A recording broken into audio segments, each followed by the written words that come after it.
간혹 병원에 가면 보게 되는 풍경이 있습니다. 젊은 간호사가 나이 드신 환자분을 향해서 엄마라고 부르거나 아빠라고 부르는 경우입니다. 아마도 간호사는 환자를 더 친하게 대하기 위해서 호칭을 엄마 하고 부르는 것 같습니다. 거기까지는 모든 사람들이 어느 정도 이해를 하는데 그 다음이 문제입니다. 엄마하고 부르고 그 다음 말이 존칭이 나오는 것이 아니라 반말이 나오는 경우가 있습니다. 엄마 이건 이렇게 해야지 저건 저렇게 해야지 라고 이야기하는 겁니다. 어떤 분들은 간호사가 자기를 그렇게 대해주면 굉장히 반가워하고 좋아하는 분이 있습니다. 친딸 같다는 거죠. 친딸같이 잘해줘 이렇게 생각하는 분이 있습니다. 어떤 분은 불쾌하게 생각하는 분이 있습니다. 나이도 어린 사람이 나를 언제 봤다고 반말이야 하고 불쾌하게 생각하는 사람도 있습니다. 간호사의 입장에서는 좀 더 친근한 마음으로 환자를 더 내 가족같이 여기는 마음으로 편하게 대했을 수 있습니다.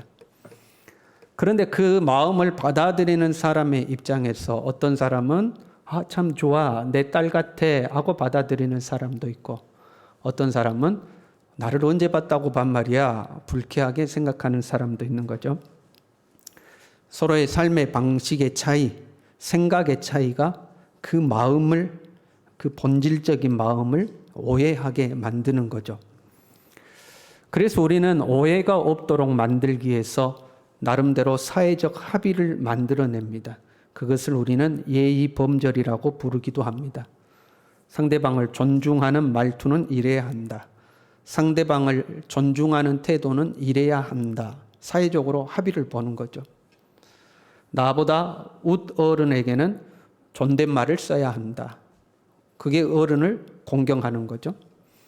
나보다 나이가 어릴지라도 처음 보는 사람에게는 또 우리가 존칭을 써야 예의다.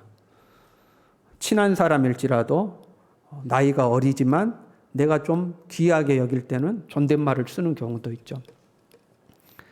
어른이 식사를 시작해야 나이가 어린 사람이 그 다음에 식사를 시작하는 것이 어른을 존중하는 것이다. 어른이 식사를 마치고 나서 나이가 어린 사람이 식사를 마쳐야 어른을 존중하는 것이다. 별것 아닌 것 같지만 그 태도를 통해서 또는 그 말투를 통해서 상대방을 존중하는 내 마음을 표현하는 거죠. 상대방을 존중하는 마음, 이 마음이라는 것은 눈에 안 보이는 거니까 이 상대방을 존중하는 마음을 눈에 보이도록 상대방이 알아볼 수 있도록 표현하는 건데 그게 말과 몸가짐이라는 거죠. 말과 몸가짐은 들을 수 있고 볼 수 있으니까 들을 수 있고 볼 수 있는 그릇에 담아서 보이지 않는 마음을 표현해내는 거죠. 마음을 표현하는 또 다른 방법이 있죠. 그것은 물질에다가 마음을 담는 겁니다. 젊은 남녀가 연애를 하게 됐어요. 사랑하는 사람이 생겼어요. 그러면 어떻게 되죠? 자꾸 만나고 싶습니다. 자꾸 만나고 싶죠. 그리고 뭐라도 선물을 자꾸 주고 싶어요. 없는 기념일을 만들어서라도 선물을 주고 싶죠. 왜요? 상대방을 향하여 불타오르는 이 사랑의 마음을 표현하고 싶은 겁니다. 근데 그 마음을 어떻게 표현해요? 사랑한다고 고백하죠. 근데 그 고백만으로 성이 안 차는 거예요. 그러니까 비싼 가방도 선물하고 보석도 선물하고 맛있는 것도 사주고 자꾸 뭔가를 베푸는 거죠. 거기에 내 마음을 담는 거죠. 그러다 마음이 없어지면 어떻게 되죠? 예전에 준 선물 다시 다 내놓으라고 그러죠. 마음이 없어지니까 그것도 이제 아까운 거예요. 과거에 해준 것도 아까워지는 거죠. 그럼 내 마음을 물질에 담아 표현을 하는 거예요. 돌잔치가 있다고 생각해 봐요. 여러분 돌잔치를 했어요. 그런데 그 돌잔치를 하는데 그 돌잔치 하는 그 가정이 평상시에 나에게 너무 잘해주는 가정이에요. 힘들 때 위로해주고 격려해주고 맛있는 것도 사주고 내 생일도 챙겨주고 뭐 기념일도 챙겨주고 나에게 참 잘해주는 집이에요. 그러면 돌잔치에 갈 때에 돌반지를 준비하든지 아니면 봉투를 준비하는 거 아니에요? 감사를 표현하기 위해서, 축하하는 마음을 표현하기 위해서. 그때 어떻게 해요? 아우, 그래도 이 집에는 내가 좀 넉넉히 담아야지. 나한테 얼마나 잘해줬는데 하고 넉넉하게 담죠. 그런데 어떤 집 돌잔치 한다는 걸 알았는데 모르고 지나가도 되는 집이었어요. 그런데 어쩌다가 알게 됐어요. 안 가자니 상대방이 내가 돌잔치 한다는 걸 알고 있고, 가자니 부담스럽고 그런 집도 있잖아요. 그러면 어떻게 해요? 적당히 담자, 적당히. 아우, 차라리 몰랐으면 좋았을 텐데 하고 이제 적당히 담죠. 상대방이 누구냐에 따라서 그 물질의 양이 달라지는 거죠. 엄밀히 말하면 상대방을 향한 나의 마음이 어떠하냐에 따라서 물질의 양이 달라지는 거죠. 사람과 사람 사이에서 보이지 않는 마음은 말과 몸가짐 그리고 물질로 표현을 하는 거예요. 그러면 하나님을 향한 우리의 마음은 어떻게 표현을 할까? 보이지 않는 하나님을 향한 보이지 않는 우리의 마음을 어떻게 표현을 할까 하는 거죠. 우리의 마음은 경건의 삶으로 표현을 하는 겁니다. 하나님을 예비하는 것, 하나님께 예물을 드리는 것, 말씀에 순종하는 것, 봉사하고 헌신하는 것. 그것들은 눈에 보는 것으로 드러나는 것들이잖아요. 하나님을 향한 나의 보이지 않는 마음을 보이는 경건의 행위에 담아서 표현을 하는 거죠. 하나님께 도움이 필요해서 기도하는 경우도 있어요. 하나님께 복받고 싶어서 봉사하고 헌신하는 경우도 있어요.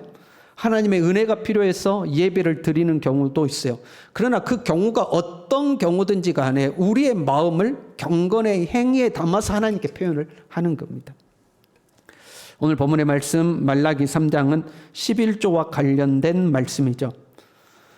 말라기 3장을 대할 때에 11조 생활을 성실하게 하는 성도들은 축복을 기대하고 11조에 약속된 축복을 기대하고 이 말씀을 읽고 11조를 하지 않는 성도들은 왠지 긴장하고 경계하며 보는 말씀이 이 말라기 3장의 말씀입니다. 그런데 이 말라기 3장의 말씀은 11조보다도 좀 더 깊은 의미를 가지고 있습니다. 말라기를 전체적으로 봤을 때요, 1장 6절에 하나님의 이러한 호소가 나옵니다. 아들은 그 아버지를, 종은 그 주인을 공경하나니 내가 아버지일진데 나를 공경함이 어디 있느냐? 내가 주인일진데 나를 두려워함이 어디 있느냐? 아버지를 공경하고 주인을 공경하는데 너희들은 나를 공경하지 않았다 하고 하나님이 말씀하시는 거예요. 그랬더니 백성들이 이렇게 대답합니다. 우리가 어떻게 주의 이름을 멸시하였습니까? 우리 하나님 멸시한 적 없습니다. 하나님은 공경하지 않은 적이 없습니다 하고 이야기하는 거. 하나님은 이렇게 대답하셔요. 너희가 더러운 떡을 나의 제단에 드리고도 말하기를 우리가 어떻게 주를 더럽게 하였나이까 하는도다. 하나님의 성소에 안에 가면 일주일에 한 번씩 떡을 진설하는 진설상이 있습니다. 거기에 떡을 진설하게 돼 있거든요. 근데 이 떡을 더럽혔다는 거죠. 어떻게 떡을 더럽혔느냐? 정성을 다하여 하나님 앞에 이 떡을 드리지 않은 거죠. 정성을 다하지 않았다는 것은 정해진 예법을 따르지 않은 거예요. 떡을 안 드린 거 아니에요. 떡을 드리기는 드렸는데 정해진 법에 따라서 드리지 않는 걸 말하는 겁니다. 이뿐만이 아닙니다. 8절에는요.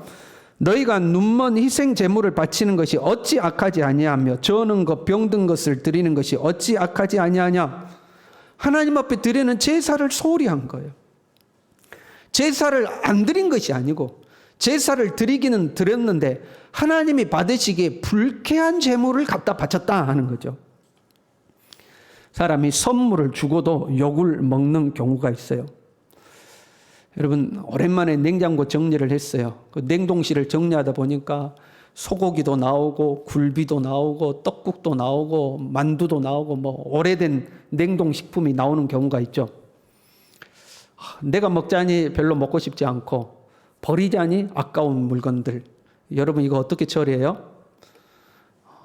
간혹 이런 경우들도 있을 수 있어요. 친정엄마 갖다 줘야겠다. 친정엄마는 맛있게 드실 거야 하고 내가 처리하기 힘든 냉장고에서 나온 음식 친정엄마에게 갖다 줬어요. 그럴 수도 있죠, 여러분. 그런데 만약에 냉동실에서 나온 오래된 음식 회사 사장님에게 선물로 줬다. 어떻게 될까요? 사장님이 그 선물을 받고 뭐라고 그러겠습니까? 면전에서는 욕을 못했다 할지라도 뒤에서 얼마나 욕을 하겠습니까? 사람을 뭘로 보고 말이야. 자기 먹다 남은 음식을 나한테 줬어. 얼마나 욕을 하지 않겠어요? 하나님이 지금 이스라엘 백성에게 그렇게 이야기하는 겁니다. 이제 그것을 너희 총독에게 드려보라. 그가 너를 기뻐하겠으며 너를 받아주겠느냐? 사람이라도 그거 받으면 기분 나쁠 것들 나에게 갖다 바쳐놓고 나를 멸시하지 않는다고 너희들이 말해. 그렇게 이야기하고 있는 거죠. 같은 맥락의 말씀이 3장 13절에도 나와요. 너희가 완악한 말로 나를 대적하고도 이르기를 우리가 무슨 말로 주를 대적하였나이까 하는도다. 말은 마음을 담는 거잖아요. 그런데 그 말로써 하나님을 대적했다는 거예요. 그런데 정작 본인들은 몰라요. 우리가 언제 하나님을 대적했습니까? 우리는 말로 하나님을 대적한 적이 없습니다 하고 고백하는 거죠. 그래서 3장 14절에 하나님이 말씀하십니다. 너희가 말하기를 하나님을 섬기는 것이 헛되니 만군의 여호와 앞에서 그 명령을 지키며 슬프게 행하는 것이 무엇이 유익하리요? 그러니까 하나님을 향해서 직접적으로 하나님이 나에게 해준 게 뭐가 있습니까? 하나님이 뭐 어땠습니까? 하고 직접적으로 하나님을 대적하지는 않았지만 하나님 믿어도 별거 없어. 아우 예배드리는 거 힘들기만 하고 하나님 앞에 헌금해도 하나님 복도 안 주더라. 그런 불평을 했다는 거죠. 그리고 나아가서 우리는 교만한 자가 복되다 하며 악을 행하는 자가 번성하며 하나님을 시험하는 자가 화를 면한다 하노라. 야, 교회 안 다니는 사람이 오히려 더 잘 살아. 말씀대로 안 사는 사람들이 훨씬 행복하게 살아. 그렇게 이야기를 했다는 거예요. 본인들은 직접적으로 하나님을 대적하지 않았다고 이야기하지만 오히려 간접적으로 보이지 않는 곳에서 신앙생활에 대해서 믿음의 삶에 대해서 경건의 삶에 대해서 궁시렁거렸던 그 모든 것들에 대해서 하나님은 나를 대적하였다 하고 말씀하고 있는 거죠. 그리고 오늘 본문의 말씀에요. 하나님은 이렇게 말씀하십니다. 내게로 돌아오라. 그리하면 나도 너에게로 돌아가리라. 그랬더니 백성들이 이렇게 이야기해요. 우리가 어떻게 하여야 돌아가리까? 우리 하나님을 떠난 적이 없는데 왜 우리보다 돌아오라고 하십니까? 하는 거예요. 나 아직 교회에 다니고 있습니다. 주일날 교회 가서 예배도 드립니다.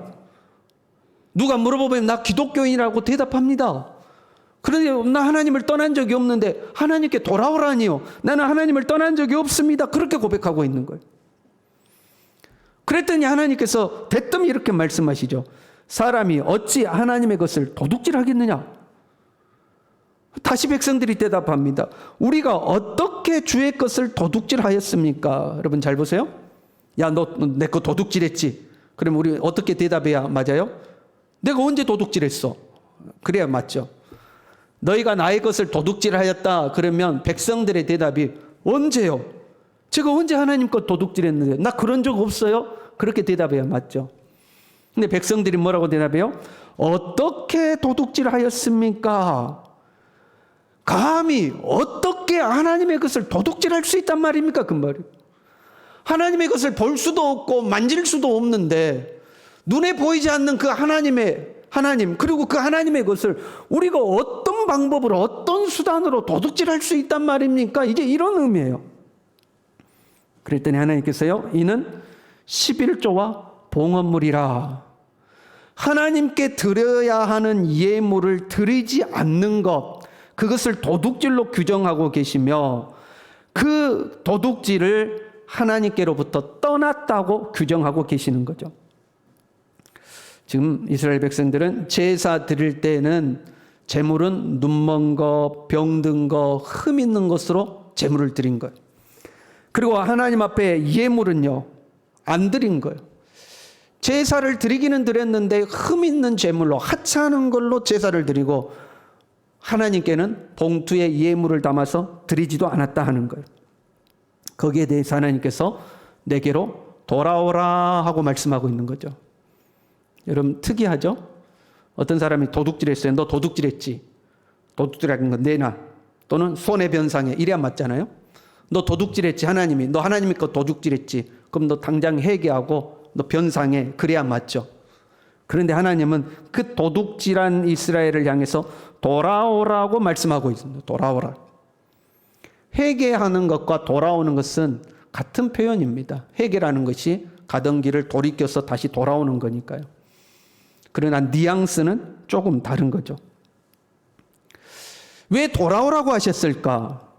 하나님이 돌아오라고 하신 것을 이해하려면 왜 이스라엘 백성들은 제물을 드릴 때에 가치 없고 하찮은 것들을 바쳤을까? 왜 하나님께는 예물을 드리지도 않고 입에서는 투덜거리고 불신의 말을 했을까? 그것을 이해해야 돼. 왜 하나님께 제물을 바치되 병든 것, 저는 것, 눈먼 것 바쳤을까? 왜 과거에는 하나님께 11조도 하고 예물도 드렸는데 이제는 아예 안 드려버릴까? 하나님은 그것이 너희가 마음이 내게서 멀어졌기 때문이다. 그렇게 말씀하고 있는 거예요. 마음이 멀어졌기 때문에 하나님께 제사를 소홀히 하고 하나님께 예물도 드리지 않는 거다. 그러니 내게로 돌아오라 하고 말씀하고 있는 겁니다. 그러면 이스라엘 백성들이 마음이 왜 멀어졌을까 하는 겁니다. 여러분, 우리가 하나님께 마음이 멀어지는 경우는요, 보통은 그렇죠. 은혜가 없어지면 믿음이 약해지고 하나님께 마음이 멀어지죠. 그러나 또 한편으로는요, 너무 익숙해져도 멀어지기가 쉽습니다. 이번에 여러분 명절 보냈잖아요. 명절을 보내면 평상시에 감사했던 사람들에게 우리가 선물을 하곤 하잖아요. 한번 가정에서 생각해 보자고요. 여러분이 사업을 하는데 여러분의 사업 거래처 중요한 사장님에게 이번 명절 때 선물을 보냈습니다. 어떤 선물을 보냈을까요? 소고기 선물 세트를 보냈습니다. 그래도 거래처 사장님한테는 잘 보여야 되니까 소고기 선물 세트를 보냈어요. 여러분이 부모님의 댁에 가면서 빈손으로 가지 아니하고 선물을 가지고 갔는데 어떤 선물을 가지고 갔어요? 누군가가 나에게 선물로 준 사과 박스, 그거 다시 부모님께 재테크를 한 거죠. 부모님께 그걸 갖다 드렸어요. 거래처 사장님은 소고기 선물 세트, 우리 부모님은 사과 한 상자. 어떤 것이 더 값어치 있는 거예요? 거래처 사장님에게 훨씬 값어치 있는 걸 드렸죠. 그런데 세월이 지나서 거래처 사장님이 어느 날 죽었습니다. 조문을 갔습니다. 거래처 사장님 영전 앞에서 통곡하고 울어요, 안 울어요? 안 웁니다. 좀 마음은 아프지만 어쩌다가 일찍 가셨다, 서운하다, 섭섭하다 그렇게 생각해요. 부모님이 돌아가셨습니다. 부모님 영전 앞에서는 우리가 통곡하고 웁니다. 왜? 부모님은, 내 가족은 그 무엇보다도 소중하기 때문에 그렇습니다. 그러면 소중한 내 가족을 대할 때에 내 마음이 더 소중한 사람에게 더 많은 것으로 담아서 표현해야 맞는 거 아닙니까? 그런데 왜 거래처 사장님은 소고기 선물 세트 주고 우리 부모님에게는 사과 한 상자를 줍니까? 가족은 익숙하기 때문에 그렇습니다. 항상 내 옆에 있고 익숙하기 때문에 오히려 소홀하게 되는 겁니다. 신앙생활에 익숙해지면 하나님께 소홀하게 됩니다.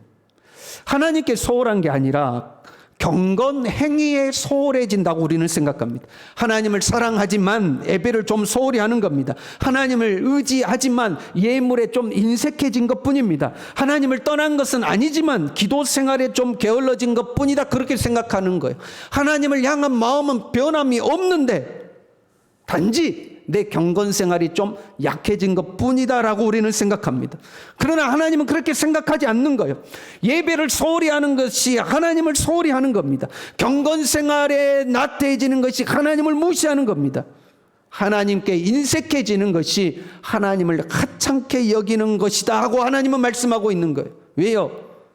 보이지 않는 마음은 보이는 말과 태도와 물질에 담아서 표현하기 때문에 그렇습니다. 코로나가 장기화되고 있어요. 우리 경건 생활에 많은 부분들의 변화가 있습니다. 예배와 기도 생활, 각종 모임의 제한을 받고 있습니다. 어쩔 수 없는 상황이라고 우리는 합리화하죠. 실제로 어쩔 수 없는 부분들이 있습니다. 문제는 이런 삶에 우리가 익숙해지고 있다는 겁니다. 예배의 횟수가 줄어들고요, 모임의 횟수도 줄어들죠. 모이지 못하니까 헌신과 봉사도 줄어들고 있습니다. 그러다 보니까 하나님께도 인색해지기가 쉽습니다. 나 혼자서 이런 과정을 겪고 있다며 나 문제 있는 거 아니야 하고 문제의식을 가질 수 있습니다. 그런데 모든 사람이 똑같습니다. 모든 교회가 비슷합니다. 그러니 문제의식을 갖지도 않습니다. 그러면서 우리는 하나님을 향한 마음은 변함없는데 현재 상황이 어쩔 수 없습니다라고 생각하는 거죠. 과거에 하나님 앞에 10을 헌신하던 사람이 현재는 5밖에 헌신하지 않습니다. 그런데 우리는 정상이라고 생각합니다. 과거에 일주일이면 하루에 10번 이상 하나님 앞에 예배 드렸던 사람이 이제는 5번, 2번, 3번밖에 예배를 드리지 않습니다. 그런데 그것이 정상이라고 생각합니다. 과거에 매일 하나님 앞에 1시간씩 엎드려 기도하던 사람이 이제는 기도 시간이 30분밖에 되지 않기도 하고 하루 하다가 이틀 빼먹고 사흘을 빼먹고 있음에도 불구하고 정상이라고 생각하고 있습니다. 현재의 상황에 우리가 익숙해져 버린 겁니다. 몸이 멀어지면 마음도 멀어진다는 표현이 있습니다. 그래서 젊은 사람들이 연애할 때 장거리 연애가 힘들다고 그러죠. 일주일에 한 번 보던 사람이 한 달에 한 번 봐, 2달에 한 번 봐 그러면 자연히 마음이 점점 멀어집니다. 그래서 군대 가면 이 남녀가 연애하다가 군대 가면 헤어지는 경우가 허다하죠. 거의 대부분이 헤어집니다. 몸이 멀어지며 마음이 멀어지는 거죠. 하나님께 믿음이 약해지고 하나님을 향한 마음이 멀어져서 경건 생활을 소홀히 할 수 있습니다. 그러나 반대로 어쩔 수 없는 상황이라고 합리화하며 경건 생활을 소홀히 하다 보니까 마음이 점점 멀어져 가는 겁니다. 경건의 행위가 소홀해지니까 믿음이 약해집니다. 예배의 자리에서 멀어지다 보니까 하나님의 은혜도 희미해집니다. 이게 악순환입니다. 그런데 우리는 어쩔 수 없다고 이게 정상이라고 내 마음은 변함없다고 생각하는 거죠. 코로나가 아무리 심해도 장사하는 사람들은 가게 문을 열어야 합니다. 내일이면 여러분은 직장을 출근해야 합니다. 공장을 운영하는 사람은 공장의 기계를 돌려야 합니다. 필요한 사람이 있으면 우리는 코로나지만 만나야 합니다. 왜요? 그것이 우리의 삶이기 때문입니다. 살아야 하니까. 그렇게 살아야 하니까 우리는 코로나가 만연하지만 우리의 삶을 살아갑니다. 마찬가지로 하나님께도 나와야 합니다. 우리의 영혼이 살아야 하기 때문에 그렇습니다. 코로나니까 경건 생활을 소홀히 해도 우리의 영혼의 생명이 유지된다. 그런 법은 없습니다.